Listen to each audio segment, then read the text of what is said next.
Tonight on the Austin Downbeat.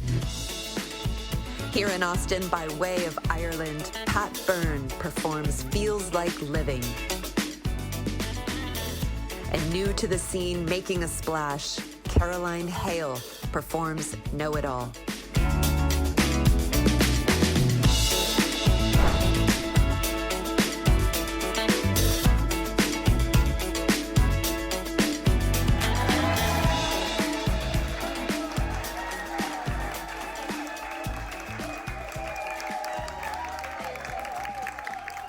Welcome to the Austin Downbeat, everybody. Thank you so much for being here. We have a beautiful audience today. I would say, no offense to past audiences, but these guys rock. Best clappers and woohoos ever. And you both deserve it so much. Pat, it's so nice to see you again and have you back on the show. Welcome. You too, Kat. Thanks for having me. Yes. Great to be here. It's been a little while. Yeah, I think it was like 2020, in the midst of the pandemic was the last time. You were one of my first interviews, I think. Was it a pandemic project? Is that how this started? No, it isn't. It wasn't, no. It came off of something else, but I think it was kind of a little bit in the mid to tail end of the pandemic that you and it was actually, I spoke to you on July 9th, the day that Into the Light came out.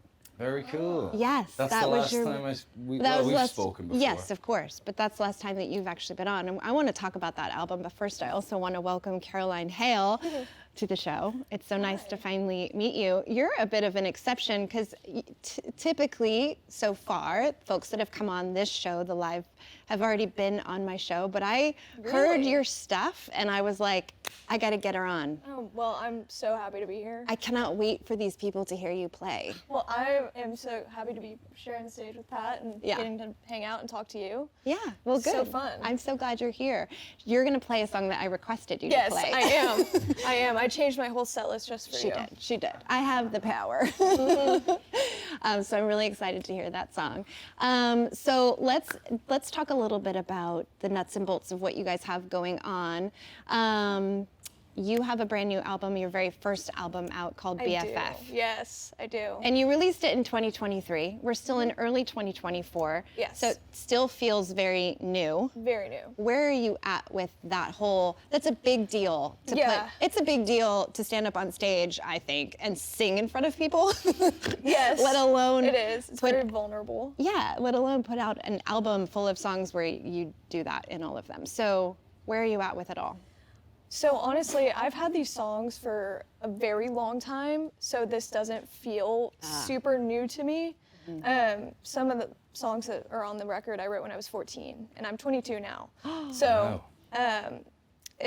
I've had these with me for a long time, but it is new to everyone else, and I have to keep telling myself that, because now I'm just like, let's do more, let's make more. Yeah. And put new stuff out, but yeah. Yeah.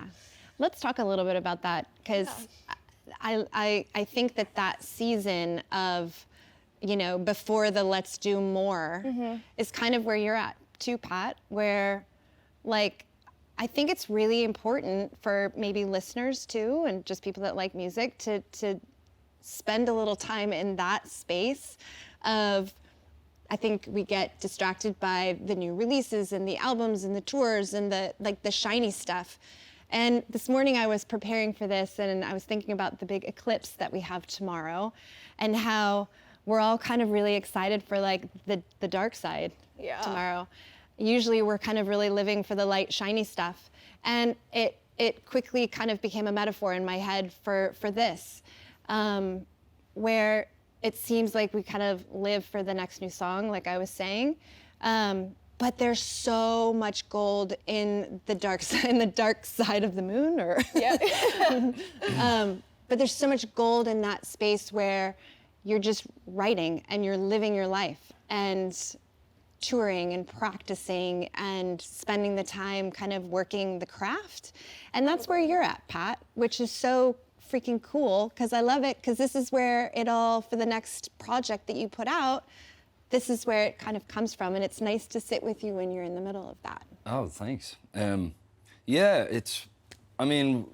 kind of in the touring mentality right now, so I'm playing a lot of shows and traveling quite a bit, and that's great. And like you said, songs kind of come from life and going through that, so without giving yourself that space and time, it's very hard for me to write. So I haven't put anything out in probably a year. I think the last song I put out is a year ago, but I've got lots of new songs, and I'm excited to do something else. But for now, I'm just kind of on the road most of the time. Chilling. Yeah. Chilling, but also very busy because you just finished. Were you in the Pacific Northwest, or where were you exactly? Because I felt like every day was a new little like video. I covered a lot of ground. Where is he now? Yeah, I started in Florida and I went all through the Midwest and played in Canada for about a month, and That's then right, Canada. and came back down through Nashville, and I was on the road for about 2.5 months, so it was pretty intense. And I'm about to head out for 5 weeks. And but I love it. I love traveling. I love meeting people. Yeah. And it's great to be in front of new audiences. Like I said, I haven't put anything out in like a year, so everything's new to these people, which feels great. And Yeah. Do you have? Do you find yourself writing more when you're on your road? It sounds like it's grueling to be on the road, and you're doing it by yourself, or do you have anyone with you? I'm always by myself. I can't afford to bring people on the road for that long. Right. But I love that alone time. I don't get as much alone time if I'm not on the road. So, you're in your car for 8 hours, and I have written songs like that. Or if not written songs, you do so much thinking when you're by yourself. Yeah. And so when you finally sit down at a page, Yeah. there's so much happening Kind in of your brain. swirling around. You need that time to let it gestate, I think, yeah. Any good tips for being in the car for such a long time? Like, what have you learned? Like hacks. I like not listening to music, maybe because we play music. I don't know if you're like that. It's I don't. constantly playing. Yeah, I just don't use it for recreation as much as I used to. So I listen to a lot of podcasts and documentaries and things like that. I'm pretty good at keeping myself entertained in the car. But I like also just being in silence for 4 hours. We should have a camera. I feel like that could No, be. you shouldn't. You should vlog. I feel like vlog your journeys. yes. Sitting in the car. I mean, with no sound. no one would be interested in it. It's very boring. It's a lot of gas station stops, and Yeah. I pee a lot when I'm on the road. It's a lot of. Have you ever peed while you're driving? Oh. Is that's Yes. See, guys can do that. Dang it. I know. Yeah, girls can't do that. All right, what about you? So, Great, we'll leave it at that. no. What else was I gonna say? Oh, I wanna make sure people hear that you're back at the Saxon Pub on Monday nights, because that is such a great place to see you play. I love the Saxon Pub anyway, but it's such a cozy, intimate, it's Monday nights, right? Yeah, it's my favorite room, and they've been letting me play Yeah. Mondays at 6 for the last year and a half, whenever I'm in town, and I'm back in June. Okay, And so good. for June, July, I'll be doing Mondays at 6. That's awesome. I love that. Everyone should go see you. You really are so good. Thank you. I know. I really am a genuine fan. Promise not to pee on stage. I'll go right before. We don't need to. He's a professional, guys. It adds to the intensity if I don't pee. You should write a song called "Holding It." Yeah. See, we need to just live. We need to be living like this to write the songs. I know. Yes. You do. That's what's so important. Absolutely. And so you were kind of doing something cool this summer. So he's going on tour in a little bit to go do that, and you're gonna go spend some time in Nashville. I am. Why? Yeah. What are you gonna do there? Just mainly put my head down and write, and try to write with as many people and get in front of open mics, and Oh my just gosh. really kind of network and get to meet people and do what I'm doing here, but somewhere else. Yeah. Do you have connections there? I Like, do. you have someone I have helping some you? friends over there, and my manager is awesome, and he's helped me, connect with a bunch of people. Okay, good. So I'm not just going there empty-handed with no plan. You're like, which most in a people movie with do. suitcases. Yeah. I'm here. Yeah, most people do that, and like that's how a lot of these, amazing artists' stories come up. They just move to Nashville and are like, I'm just gonna go, and Yeah. pack my car up. But I do have some sort of a plan. A plan. Do you co-write a lot now, or is this going to be kind of a new Honestly, adventure? This will be a new adventure for me. I have co-written plenty of times in the past, but it will definitely be more so there. Yeah, like intensive. You co-write sometimes. I know you've written Yeah. one of my favorite songs is with Jamie Harris. Yeah. Losing Heart. We did that one. We did a tour together last year, and I just love Jamie's music, and so that was a real. We Amazing. sat down, and it was lovely. I've written with Ben Jones, who's here in the crowd. Ben Jones yeah. in the house. Eric Betancourt Eric over there. Betancourt. I don't write with other people as much as I'd like, but Yeah. I enjoy it. Yeah. We should do it sometime. I know, we should. Oh, That'd be I great. love it. Yes, you should. We should write hold it in or whatever you say. Holding it. Holding And it. it'll be a real like push-pull, like Totally. I can hold it and you can't. And It's a duet, so Yes. I'll sing about how great it is to not have to hold it in. you guys, see? I mean, Exactly. can you feel the tension already? We're really getting somewhere. Yeah, we should just like start writing it. All Penny right. and Dolly up here. Yeah, Yeah. yes. Yeah. Totally. Tell me a little bit about, you opened up for Band of Heathens, I right? did, So yes. what are you doing with that? You're gonna turn that into like a video? Yeah, What's well, happening? not a video. Oh. Well, maybe. I don't really know yet. But we recorded our opening spot from San Antonio at the new Stable Hall, Oh, which okay. is incredible. If anyone has an opportunity to go and catch a show there, it is truly incredible. Oh, the space is beautiful. But yeah, we recorded our set, and yeah, we're hoping to put it out pretty soon. And good. it just brings a whole other new aspect of the album, getting to play it with my amazing band. Yes. David's in the crowd over Let's here, my tell, guitar player. shout out to your cool. amazing band. David Jimenez is in the crowd. I love Yeah. David so much. And Jan Fleming. Jan, Who else? Jordan Cook is on drums. Jordan. My bass players kind of rotate out because bass players are always busy. What they do. TV player. But yeah, it was incredible. It was just such a fun night, and I'm from San Antonio, so it was all the energy in the room was there, and it just was so much fun. It's a night that I will never forget, Aw. for sure. And do you feel like you're kind of at the beginning in a way? I know you've been Totally. writing since you're 14, which is Yeah. crazy. I have a 14-year-old daughter in the audience, which is like so crazy to think that you're writing at that age. But do you feel like that you're just kind of starting? Absolutely. Yeah. I think that planning out a set list, a live set list in particular, it's a whole other craft. Yeah. And how you want to put it, like what band members you need and how you want it to sound, and it really is its own craft within itself. Yeah. So, And nobody yes. really teaches you how to do that. Yes. You just learn from your Doing peers it. and seeing, But I'm so grateful to have band members that are, they're like, Yes. yeah, they're quite a so band you badass. got. I know. I'm very lucky. Yeah. But they are like my dads. Yeah. He loves it. You're welcome. In the best way.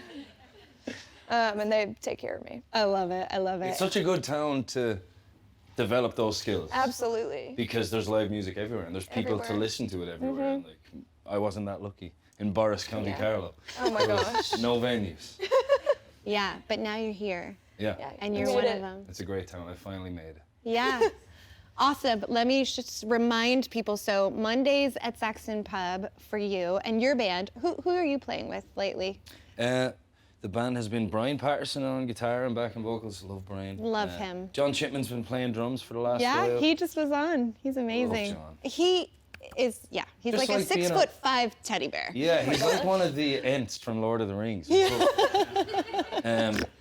Camille Shees. On that fiddle.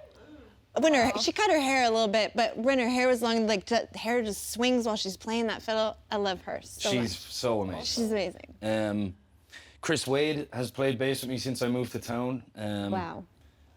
Colin Brooks playing pedal steel and lap steel, and Daniel Davis is playing keys with me from the West Texas From the Exiles, West Texas so, Exiles, we love them. They've been on. Yeah, they're great. fantastic. They're so fun to watch. Yeah.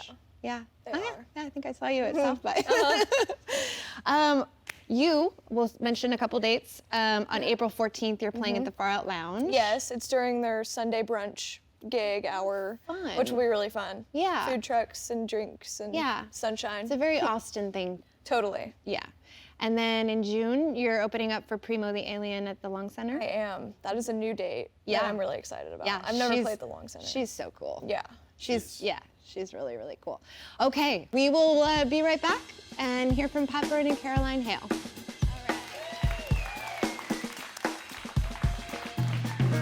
Hey everybody, thanks for inviting us. I have a question for Pat.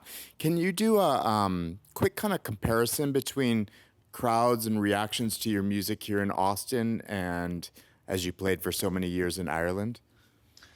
Well, I'm unlike Caroline. I started songwriting very late. I was 26 when I wrote my first song, and I was in Austin. So I actually wasn't a songwriter in Ireland. So the crowd reactions were very drunk people asking me to sing Wagon Wheel. When I go back, I love playing in Ireland, but there's a real listening culture in Austin that's unlike anything back home. So that the difference is I feel like people want to hear original music and lyrics a lot more than they do back home, but that's also because I had no original. This is a very long answer. Yeah, it's okay. He actually is going to do Wagon Wheel tonight. Right, of course. Because it's my favorite song. It's a good one. Thank you, Pat. Thank you. Good question. Yeah, good question. Any other questions? I'll do one. Hello, Kat. Hi. This is amazing what you've been doing down here. This is great. I mean, Thank you. you've got Pat Byrne, but, you know, we all make mistakes. No, all jest aside, obviously I know Pat really, really well, and I know how great he is as an artist and a life perspective, but this question's more for Caroline, a little bit for Pat. But do you remember what the first live music experience you had that made you really want to be a performer? As in, I know a lot of people have a thing with like certain songs or with certain artists, but what was it with, did you experience something, or was it something that you saw like on the television or something? I tell a lot of people when they ask me that question, I take a lot of pride in the fact that I think I grew up in the prime time of Disney Channel.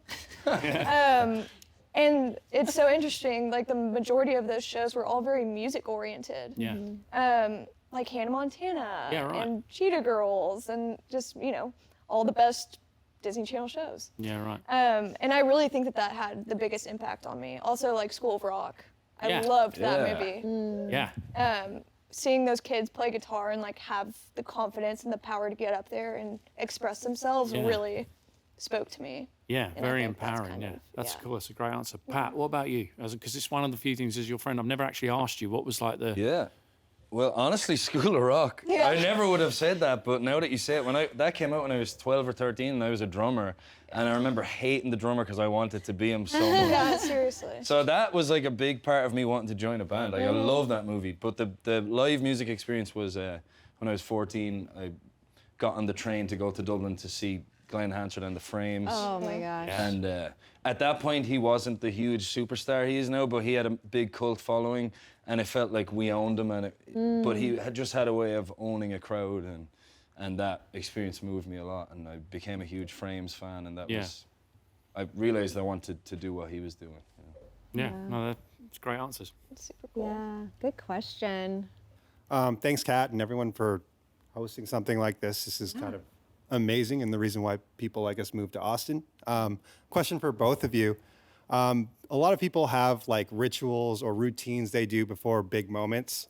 So I'm curious if you guys have any any music-related rituals, like whether it's before a recording session or a show or tour, like not holding it, right? That thing, like that's a ritual probably. So I'm just wondering if you guys have anything that you guys do habitually before something big. I honestly don't have anything. If I'm particularly hungover, I will do like a vocal warm-up. Yeah. Other than that, I just kind of show up. And I wish I had a better answer. I'm sorry. I'd love to have time to myself to just chill and think and not be overstimulated before you perform, but I don't always have kind of that hard to luxury. find. Yeah. Yeah. I'd say that's a ritual, and it's Yeah, not but happening all I the just time. don't get to Yeah. do it that often, you know. Yeah. Cool. I usually say a prayer before I get on stage. And then I recently have been getting into trying to do some vocal exercises just because I really can tell a difference from before and after I do them, and just trying to tap into the spaces of where I was when I wrote the songs that I'm about to perform, because I think that is so important, being able to portray this like emotion to the audience, but that's still a work in beautiful. progress. Awesome. Thank you. Okay, well, you know, we've been talking about playing all this time, so we're gonna let you play some music. How do Awesome. we feel about that? Yeah. I can't wait to hear you. So good. Oh, so I you hear. guys both like literally move me. So, all right, so we'll do that. All right.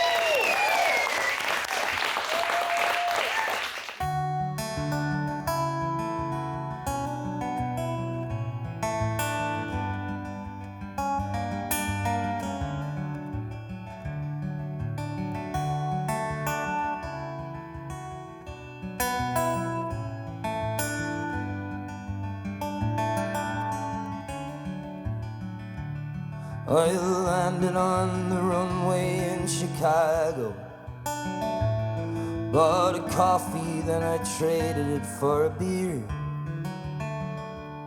And the connecting flight to Austin felt like nothing. I'm gonna give this place the best part of a year. And the woman at the motel is hard of hearing. She doesn't understand the way I speak. So I straighten out my accent and give her every last cent. Said I need a room to see me through the week. And I'm hungry, but the work's not coming easy. I'm tired, except for when I'm not awake. And I put on my shirt and tie, tell myself another lie. No, you're not gonna miss another lucky break. And I wake up early in the morning and fill the day with useful things to do. But the only time it ever feels like living is when I'm down beneath the surface with you. When I'm running from the ruckus, hiding from the circus, down beneath the surface with you.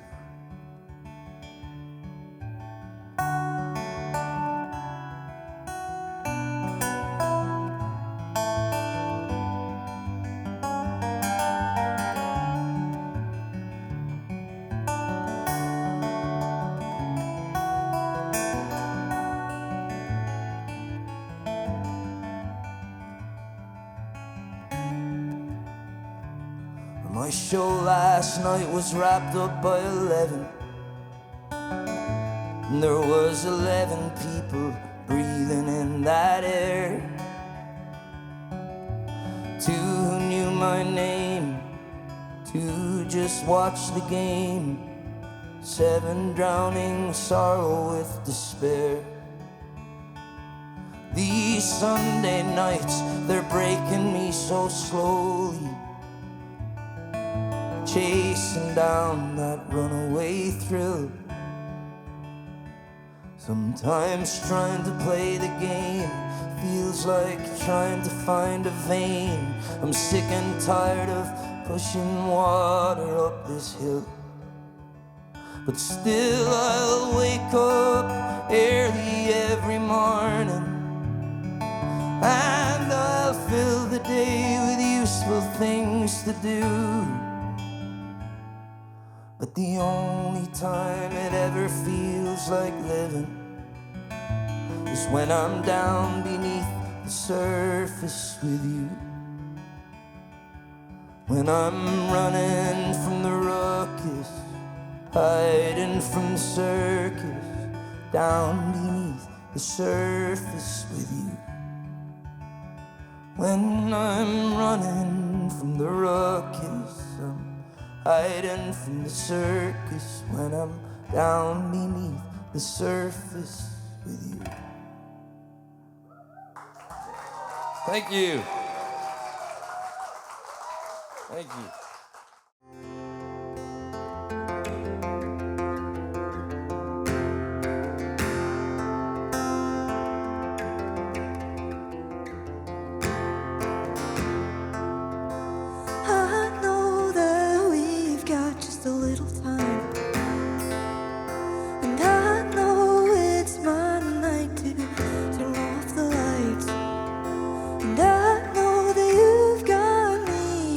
Wrapped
hold you close, 'cause babe, we've only got so long.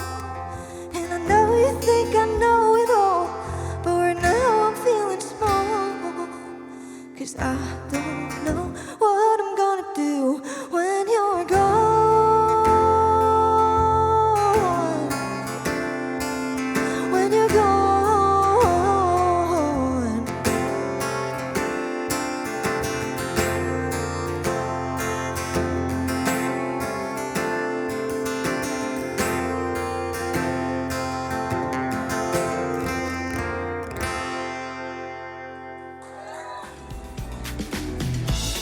That does it for our show tonight. Thank you so much for watching. Special thanks to Pat Byrne. Thank you. And to Caroline Hale for coming on the show. We will see you next time.